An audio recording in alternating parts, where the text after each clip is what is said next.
ọbẹ̀ wa máa tẹ̀lé ní kò lè máa snap ẹ ṣe ń tẹ̀lé wa máa snap. ẹ jẹ́ kó fi ṣe ẹ̀ fún òkè. sórí wa báyìí. àṣírí fọ́ọ̀lù kìíní.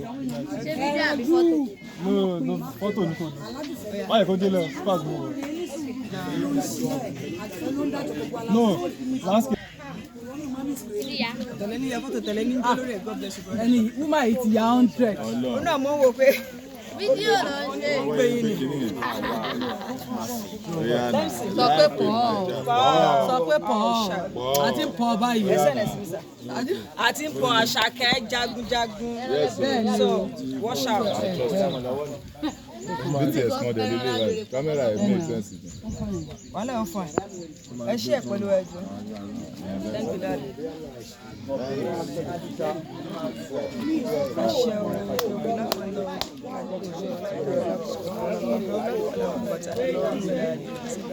ẹ ṣe máa ń wọ́n.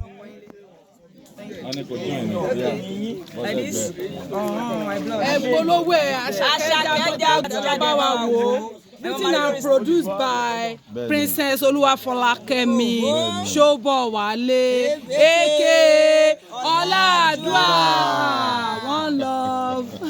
Madam, please, can you help us? Okay, yeah, we are on the set of Àṣàkẹ́ jagunjagun. Má bínú má jẹ́ ìjẹ́ ọkọ mi jẹ́ lọ jẹ̀bù torí fọ ulera wà yìí ó ti yẹ Àṣàkẹ́ jagunjagun lórúkọ fíìmù ròmùwò náà kò rí aṣọ rí yẹrẹ ni wọ́n yẹn ẹni lè jẹ́ ológun wa mo àjáde bá ní wo ojú ní tí wọn ta níyọ wọn ó dédé rẹ bá fọ wọn lé máa yọrí irú eré o ẹ ṣàná ni o ẹ mú fọ torí fọ ìwà níbẹ̀ ara náà ṣe fíìmù wáyé ẹni tù ẹ wo èdè sára náà ṣe o ẹ ṣe o.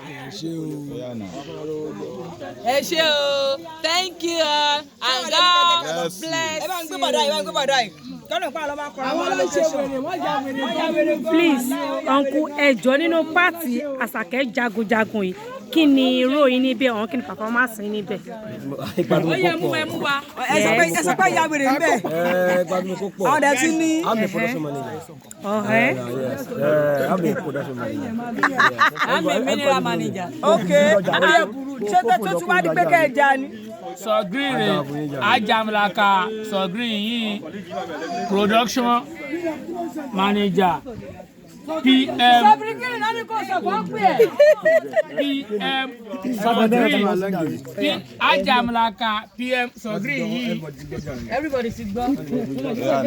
sọ pé pọ̀ sọ pé pọ̀ ìfẹ́ ire ètò ìbá wà fẹ́ tẹ́rí fẹ́fẹ́ kan rẹ̀ ó wà bẹ̀rẹ̀ fún o. Àṣàkẹ́ jagunjagun. bẹ́ẹ̀ni live on the set live on the set. àáfà bó ṣe wà bí bó bá yẹ jẹ́ o. no mo ti sọ náà ìdùnnú yìí. ẹ ti kó ní ẹ̀ náà.